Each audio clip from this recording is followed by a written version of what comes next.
All right, sitting in studio, of course, Phil Nicoletti, but also here, the man who has been there for Phil literally from the start. And we're happy to have him in here. He's a Strava legend, Phil Nicoletti Sr. What's up, man? How are you? Good, Steve. Thanks for coming in. Oh, it's great to be here. Do we want to start with politics or end with politics? Which end do we want? Well, we could start with politics, and that would probably be the ending. And also here is a longtime friend of mine. You know him from the Pulp Show days, early Pulp Show days of the NFAB. He sold that thing for a bunch of money, and he's still involved with the industry for ORW, of course, and he's a huge Moto fan. He came to the Millville Ride Day, which was awesome, and he was here this weekend in Vegas. Thomas Fichter. Hi, buddy. How are you? Very good. Thanks for coming in. Very good. Yeah, appreciate it. Phil, so you did the Phil party. You didn't do the pool party. I did do the pool party. You did the pool party. Yes. Then you did the party at night. Yes. Okay. Long day. Long weekend. Long week. Yeah. Yeah, long weekend. Well, long weekend. And also too, Senior, it's really cool. Phil's been bringing you to the last few races here, huh? Yes. Yeah, that's pretty awesome. Yeah. Yes. Yeah, it's great. He said that his dad was telling me like they were going to start together. They started together. Yeah. Right. So they were going to end together. Oh, we about ended each other a few times. Yeah. The hourglass has runneth out. Yeah. You know? What are your feelings though? What are about your son? Hanging it up and you being around here, and of course all these fucking parties for him too. What's your thoughts about just seeing this thing come to an end? Well, I don't know how this. They keep saying the sport's so rough, but all we've been doing is drinking and partying here for the last 3 days. So I don't know, But no, in a way, I'm very happy it's coming to an end. Okay. Okay, but sad also. You know what I mean? It's been a long road. Up and downs. Yeah. He didn't have that golden parachute straight into like he's really built himself into this career that he's had, and Thomas, we'll get to your part in a little bit, but like he's a self-made man, right? Like absolutely. I do remember one of my first memories of Phil Nicoletti is my buddy Alan Brown, running Moto XXX, telling me that Honda wants this fucking Phil Nicoletti kid on his team. You were a Honda 80 or amateur rider, Red Bull helmet, and they were trying to take Alan, tell Alan he's got to take Phil. Alan was like, I don't know anything about him, I don't know, or whatever. And I'm like, I don't know either. Like back then, But that's the first time I heard Phil Nicoletti's name was back then. So that never happened. But I mean, I know people who know you guys as amateurs. People in the pits and stuff, and. Yeah, there wasn't like a big motorhome and an enclosed trailer and all these bikes. No, there was none of that. No, there was none of that. We had a little theory that when we went to the races, we went in the pickup. We slept in a pickup a lot of times. Yeah. Parked way on the other side of the fence or way on the other side of the field. And our mission was to beat anybody who had a motorhome. Okay. That was kind of the mission. Did you think he could get to where he's been? Podium, nationals, leading races. Like, did you think he could get this good? At the top of his amateur career, yes. And then we went through a bad spell. We made some bad decisions. You know what I mean? And it was a struggle. As an amateur, or when he turned pro, you mean? When he turned pro. Beginning pro years. Sure, because at the time that we were kind of top in the amateur ranks. You know what I mean?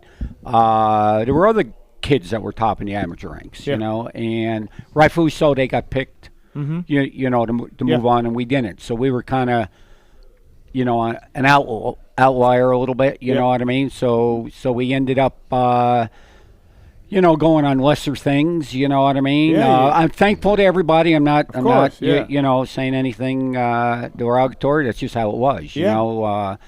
When all the contracts, you hear Daniel Black, he was just talking about his little riders now, no room for him, and this and that, and if there's no spot for you, it's a hard sport. Yeah, no, absolutely. A lot of parties for him though now. A lot of what's his popularity? What do you think this like what? Can you believe the popularity of your son here in this sport? You Racer X covers? No. He rides well. Okay, of course, I'm not. You know what I mean. But here comes a backhanded comment. A 5th through 12th. That's where we are. Yeah. That's the thing. And to be as popular as he is, it says a lot for his personality, a lot for his grit. Yeah. I mean, he's got grit. I mean, this weekend proved it. Went down hard in that moto, and I says, "Come on, let's go have a beer.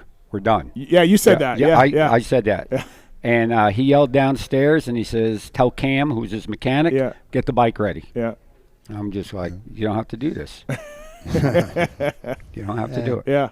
What's the most proudest you've been of him? No, there's a lot of proud moments. You know what I mean? To put my finger on him, I don't know.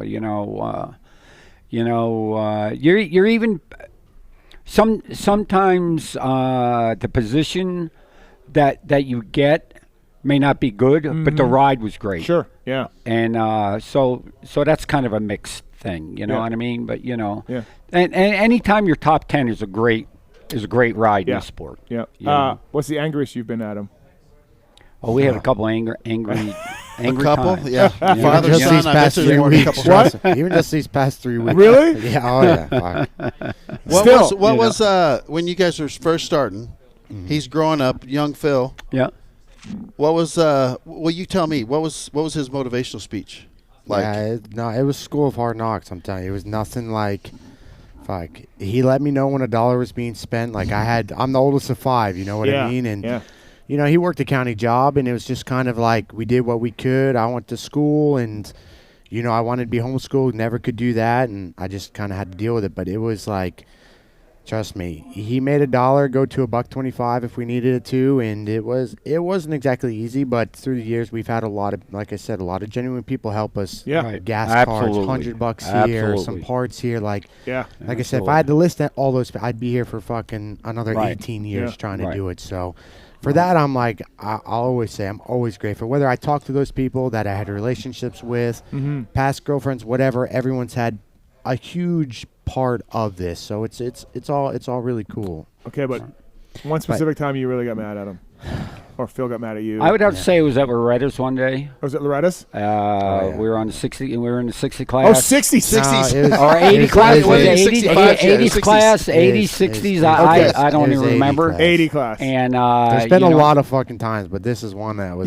No, we just need the one that stands out. And the effort to go down there for anybody. He doesn't even know what really happened with the story. He's 69 and senile. So go ahead. I'll fucking say it, dude. We went down there, and I was struggling, and I had one really bad moto, and it was like a couple motos back to back, and I got back to because we parked up on Stagecoach. Again, we were in a pickup truck. My mom had came down, and he got up there, and he fucking came unglued. Just because you ride, like nothing happened. Just because I'm riding like a fucking bag of dicks. You know what I mean? And obviously, I know when I ride bad, you know, and he fucking came unglued. And then, like, people around us even wanted to come over, for a second. And then, like, my mom was there, and he said, "So, take a ride," and we... But how much do you appreciate that now? No, that's where your grit comes from, right? That's where the grit comes from. And partially. It is, and I'm truly grateful for all of it. You know what I mean? Because when you're young, even back then, like now I do, now I know where the dollar came from. Back then when you're 13, you don't give a fuck. You know what I mean? So the only way for me to really... And also, you don't know, like, at that age, you don't know how hard he's working during the week. Yeah. Like, you don't really think about it, right? He spent 1 a.m. out there grooving tires, trying to make them last longer and stuff like that. Like, I remember all that shit. You know what I mean? Driving through the night and get me back for school while he would go to work. And but that Loretta's moment, I got my ass kicked. My mom had to go take a ride on the pit bike, and then the next couple motos, I fucking got on the box. Pulled it together. And then he's like, "Philip, I don't know why you got to fucking let it get to that point. I don't know why it's gonna get to that point." Shit, he's a good coach then, yeah. But over the years, like even the beginning part of my pro career, and even JGR years and stuff like that, there's been some talks like, "Hey, dude, you're fucking a waste of space out there," But and at 28, 29, he flipped the switch, and it's more not like and off the throttle a little bit. But like you mentioned, like you went into that motorsport Kawasaki Day, Canon Day. Was it motorsport? I don't know. It's Canon Day, but motorsport, And you didn't get exactly the greatest stuff. Yeah. And then you go to 11, 10, and some good rides, and Chad Sander tried, but a lot of shit went wrong, and like, but at some point, no one is going like, oh, that Nicoletti guy, he's going to podium a 450 national, or he's going. There's nobody. No one is saying this. No, right, not at all. So but later in your career, I would hear you say, that you called your dad. So you're still, I think you're still reflecting on that relationship. When you had a good moto or a bad moto, I believe you're still keeping that communication so that because in other words, in my mind, you're some of what you're doing is to make him proud. To show him, yeah. You know what I mean? You never stop that, right? You never stop. I'm saying recently. So I mean, you never stop being your father's son. That's like, hey, Dad, what'd you think? Right? Oh, 100%. That's with everything in life too, not just our bodies. Right. So it's just. I remember my dad too. We showed up thinking about my dad, and him and I don't have a good relationship, but he's fine. We're good, but we don't talk as much. And we showed up, and it had rained overnight, and he changed 6 tires to mud tires, sand tires. And it got hard for the second motos, and he changed 6 tires to hard pack. And I'm just like, what are you doing?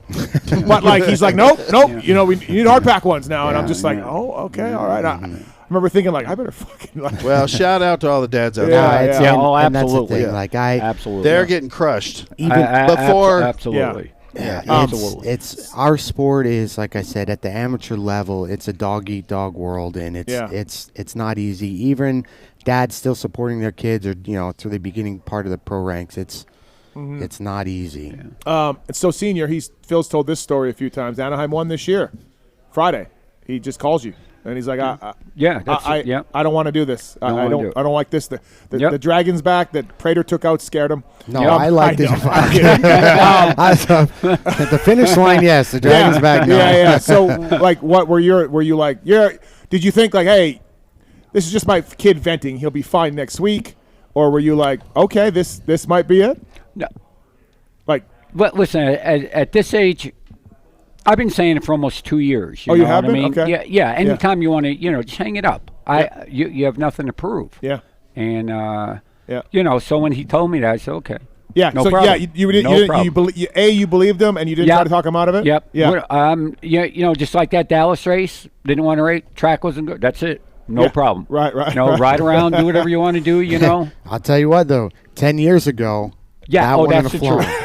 If he was 19, you go out there and you die. No, that's the truth. Yeah. No, that's no BS. Yeah, you mellowed a lot. No, well, because it's what you were looking for. What you were reaching that's what for, I had to do. Yeah. But now it's like. Well, every kid has to do that. Right. And obviously, like, we're all biased towards Phil. We love him. He's one of our good friends, right? He's friends to everybody. But almost past the racing accomplishments, you got to be really proud of the guy he's become. Oh, yeah. Where Chase Sexton's be like, check out my start. Yeah. And Jet Lawrence is sponsoring him. And, like, they're everyone in the pits, when we do every Monday night, someone's got a fucking Phil story. This and that. Like, he has the respect of the paddock as a person, as a man, right? And I think that would make you pretty proud. I'm stoked over that. He can go in any pit. Yes. Okay?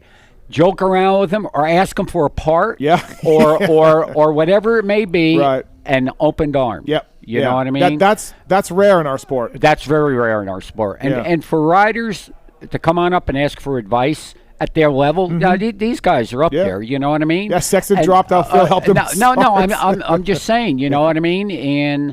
And to ask for advice here, the knowledge that veterans have, okay, and the eye that they have, so they learn it at 35. They could pass that on to 19-year-olds.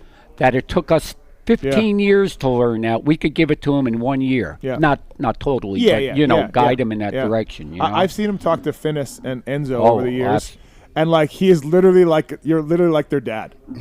You're like, listen here, you fuck. Like, you know what I mean? Like, you're trying to help these kids. You really are. You know, like, it's like a checks and balances. You know what I mean? So you got to learn when to give it to them, and you got to learn kind of when to roll it off a little bit. But, it's locker room talk. Yeah. I mean, in the locker room. I mean, when they come off the track and they're all in there, he'll what the, you know what I mean? Just like that, you know.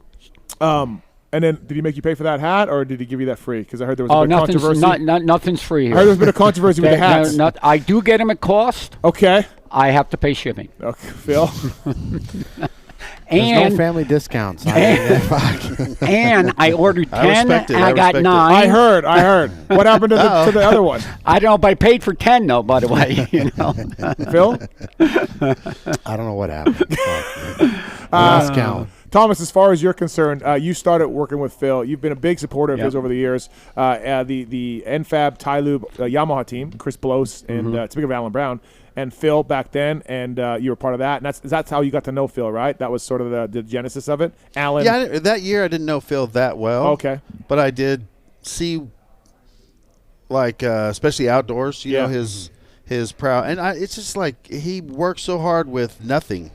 You know, we weren't able to. It wasn't one of those teams. Yeah, I didn't know what was going on. I was just trying to promote a brand, and you know, so we tried that. I'd done some other deals in the past, mainly with Jessica, and using her in order to get on certain teams, like, you know, the Bobby Hewitt's team, the Suzuki team, and I would leverage the guys in order to support her, and that once her career was done, it kind of translated to Phil, because like it was the same situation. But you didn't know much that year then?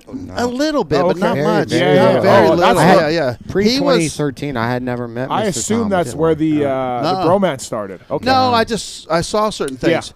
But then at the end of the year, I don't remember how it went, but I just remember, okay, we're gonna, because he didn't have a deal for the next year. And the team wasn't going forward. Right. So it was. And there were some ideas, and but I had to sell them.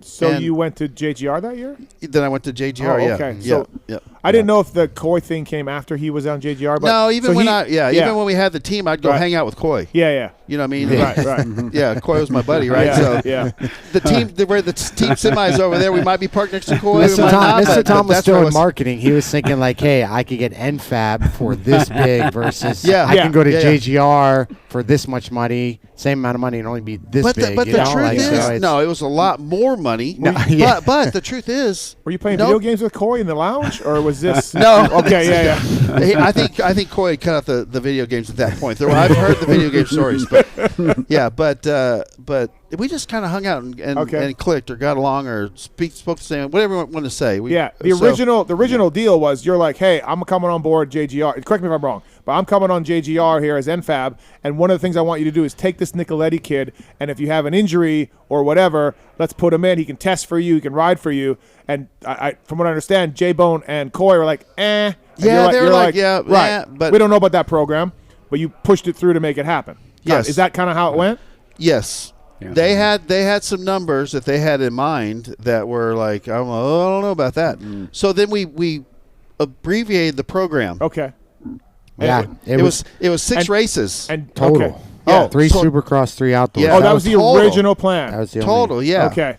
And then we're talking for twice what we had in the other holes. Right. But I was able to, the way I justified it at that point was, you could get Phil on the team. I could leverage him onto the other riders, the brand. Oh, yeah. Be on the semi, but they had the connection with Toyota. Yeah, which you were friends with through the NFAB which thing. I was, I was already working with the Feld guys on Podium, which was the activation group that was doing Supercross. So I was trying to put all this together, and it worked out. But to help Phil, because I really wanted to. Phil was the ace in the hole, and at that point, look, if I feel really proud of what we were able to accomplish. He was able to accomplish, because that was a pivotal point. But since then, I mean, I've helped, but it's been all him. Right. I'm not taking any credit for this. Yeah. You know what I mean? Right. You'll take credit for the first time to get him on there. I'll take credit for using him to get the branding what I thought was going to help. At some point, J-Bone, I don't know what year, but at some point, J-Bone's like, Phil's done. We don't have room for him. We signed whoever. No, I'm not saying there wasn't more than 1 year of conversation. But then J-Bone's like, Thomas is going to do something. He's going to make sure Phil's here, and whatever we're going to do. Coy was a good enough friend where he would, because it costs more money. Yeah.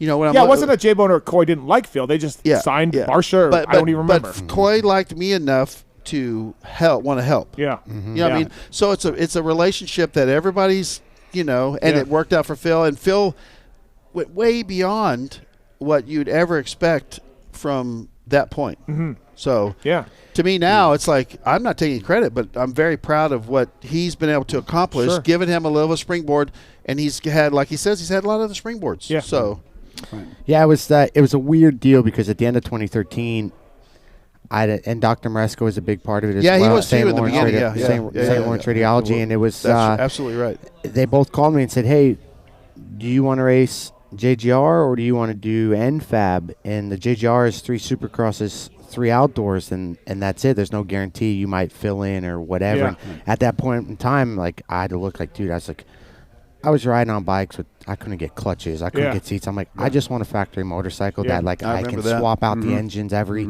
10 hours and be on a proper regimen, and I could focus on my training and do everything. Because what national number were you at that point? I was 49 and 13, and then 14 I was 38. Yeah, so national number 38, and you're like, I got no rides. Yeah, and I'm like, I was just past the point of just not having factory or unlimited parts of like clutches or whatever. And like for me, that was a huge ass point. Not even money at that point in time. I just wanted product to be able to put in the time and the work. And as soon as I got that, 14 went really good. I did so many races for JGR, and then it rolled over. Yeah, because remember we did the fill-in aspect. Yeah. Yeah, and then 15, I got full outdoors and still filled in for almost every Supercross. Well, the fill-in for me was because they're a football family. Yeah. You know, and you got to the bench. Yeah, I loved the idea when it happened. I loved it. And even at some point when JG was underperforming, I'm like, they're going to put him, they're going to pledge him, they're going to bench him. You know, and J-Bo's like, what are you, an idiot? We're not going to bench Josh Grant. It was, to me, it was a point where it's okay, either I'm going to sink or swim at this point, and it just kind of took off. Did it take off because of that sort of like, yes, you didn't have to race, you weren't racing, but did it take off because you had literally no worries? Like, I got to practice and train. Yeah, I could stay at club, and I literally had everything pretty much taken care of. And like, I didn't waste one day at club. I did every single moto for I don't know how many fucking years, and I just stacked the time, and you just constantly get better and better and better and better, and just didn't miss a day really, you know. And it was a grind. Yeah, it was a grind. Yeah. It was, but, you know, every year we did it, we got better. You know what I mean? Yeah.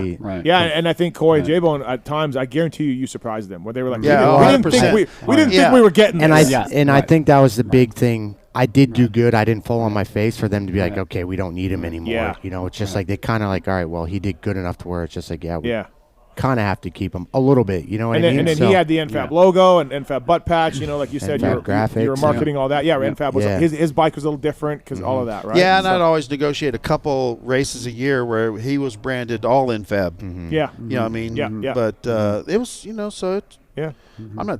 Yeah, you were a big part of it. Oh, yeah. Yeah. It's crazy. Wilson was on 4. He hung up. But who was Phil's main competition as an amateur? Oh, geez. There was a bunch of them. You know, Northeast. Zach, what was that? I mean, Loretta's, Zach was? Zach, Osborne? Osborne, Hill, Tickle, Picone. I had a lot of. What about New York, local New York? Picone, Mitch Doherty, I thought Picone was a Florida guy. Okay. No, he was Massachusetts. Alan did take Mitch Doherty.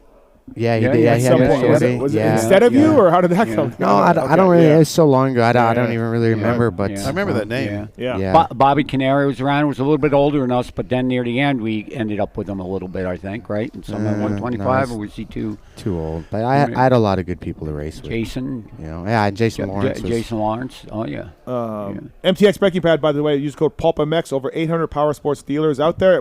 E-mountain bikes and road bikes as well. Red and gold power. E-mountain bikes. Inspired by motocross and power sports. MTXbraking.com. Love these guys. And you've been riding e-bike at all? A little bit? Your knee?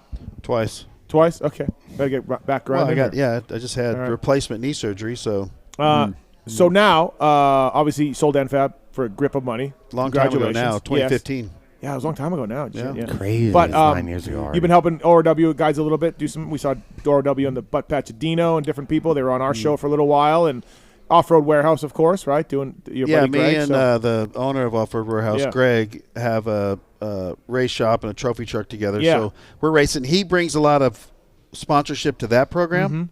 So in turn, I don't have anything to you know what I mean, to brand now. So in turn, I put your face on. I put that. Yeah, exactly.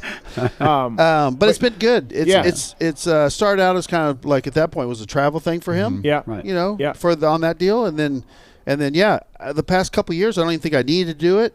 But it's something to feel good about. Yeah. You know what I mean? I like it. Yeah, you're just Greg likes it. Yeah, you're a big supporter of the sport. Like that's really what you are, right? But that's what it is. It's giving back to, you know, with our program that we have together, the Trophy Truck team, so which is a lot more expensive than what we're doing over here.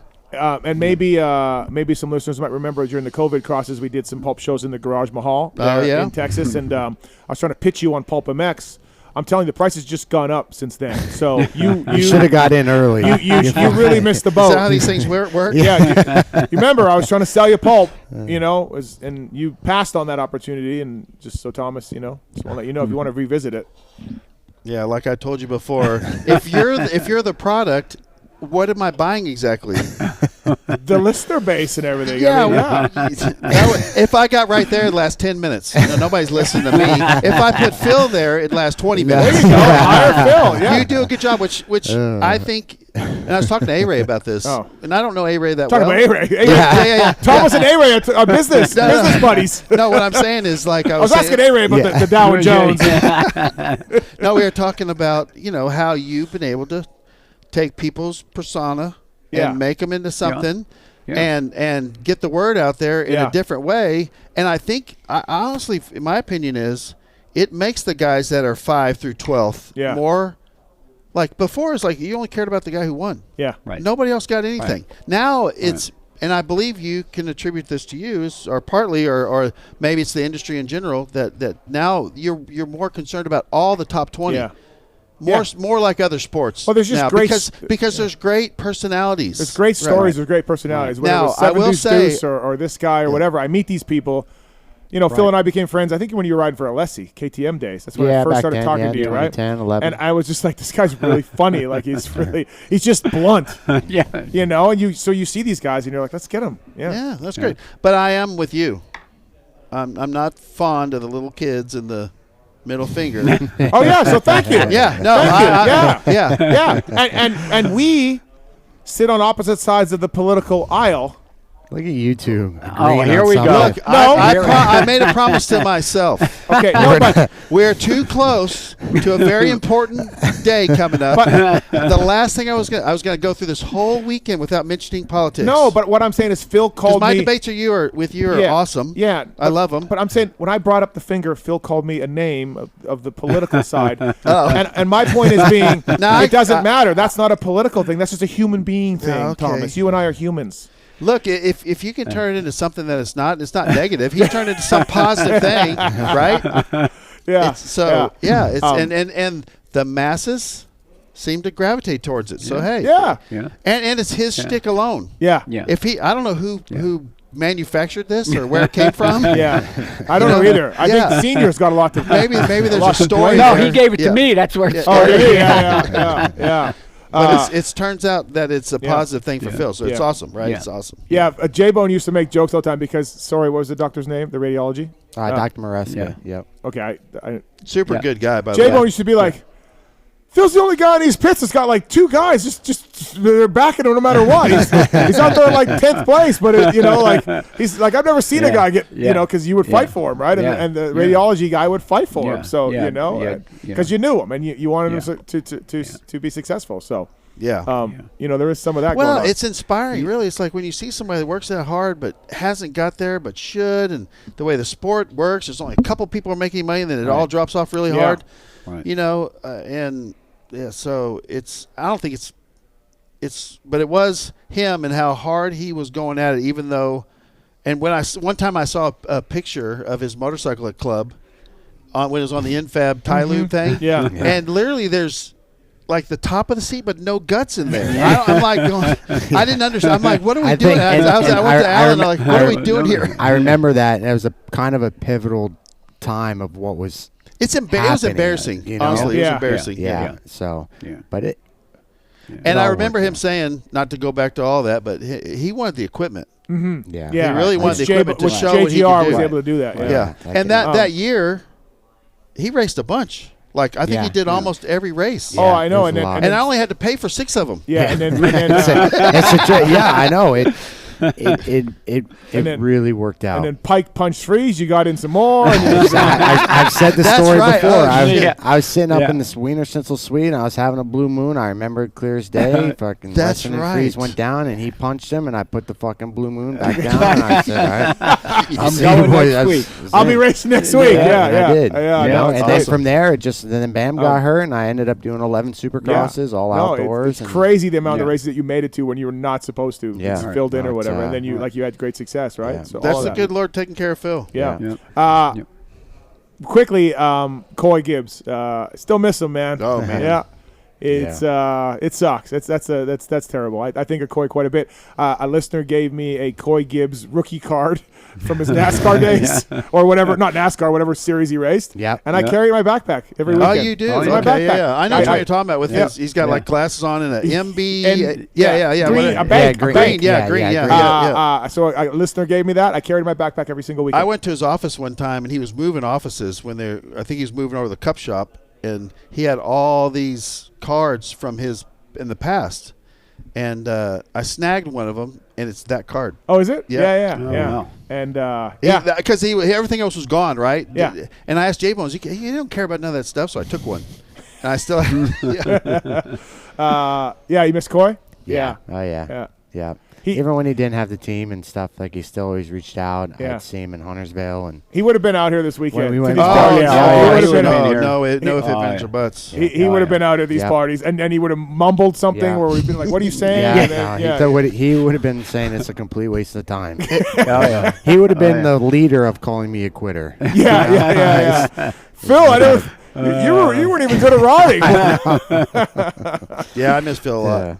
Well, Coy. You missed Phil too. I missed Coy a lot. Yeah, you guys were really tight. So it's a terrible loss, man. And he didn't have the team anymore, but it was still great to have him around.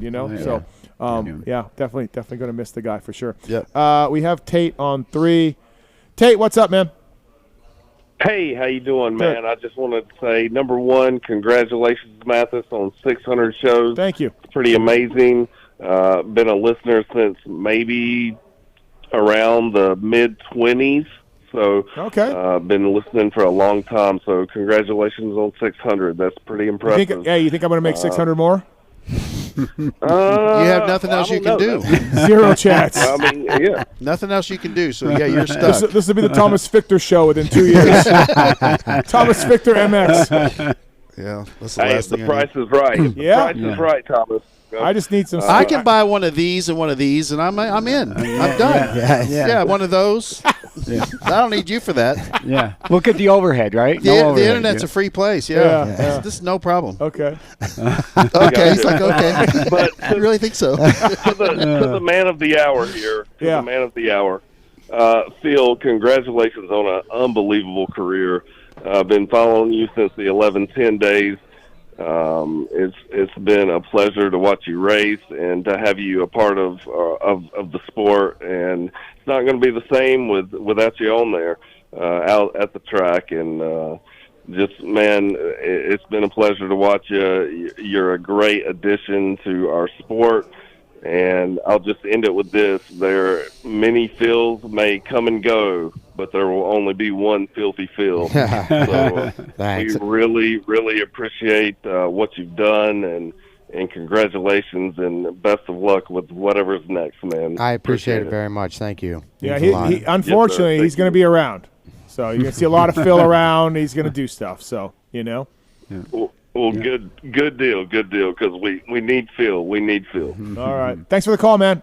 Thank you. Yes, sir. Thank you. Appreciate it. Yep. Yeah, we're going to see Phil around a lot. A couple Canadian Nationals, some Pulp MX shows. Oh, yeah. Big money. Speaking of, you want to be still involved in this, I can sell you, for the Pulp Show, I can sell you a spot on his shirt. He's going to have his own shirt? He's going to have his own shirt. We're going to have like a team shirt for him to wear. And I'm going to sell sponsors on it. We'll leave FXR because they're going to be a part of it. Okay, for sure. But we can get like double patches. He can look like, like a NASCAR driver. So you know what I mean. We can do that. Thomas, so do you want to get in that? Or? Well, Greg's got some things cooking, so we'll see if it'll work out in the future. Wow. Greg pulled out of this show, so I don't know if he doesn't got that cooking. He did? Yeah. Fuck. Yeah. For Losing the outdoors. Stock. It's losing stock. It is, yeah. I got to dump this thing quick. All right. A little bit more to talk about here on the show. Of course, motorcycleindustryjobs.com. Job of the week, Canadian Triumph regional manager. Look at Triumph. They're looking for a regional manager based in Quebec, Canada. Gentlemen, anybody want to head up there? That's the region? Yeah. Why would? Yeah, all right, never mind. They cover the Maritimes. You got to be bilingual. Big English. What do you got to speak? French and English. And at Triumph. So yeah, check it out. Triumph. They just dropped their 450 teaser. They did. The media is going out to ride it next month. So cool. That'll be that. And then Triumph, of course, 250 guys as well.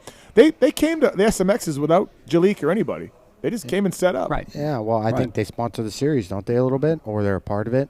Yeah. So and it's in their budget. Yeah. They have to be there. I first guess. year I mean, I liked it. That was cool. I just found it odd that they were there with no rider. But was Brownie there? Yeah. No. No. I doubt it. No, it's just Scuba come in and Scuba. yeah. All right, so thank the folks at Triumph.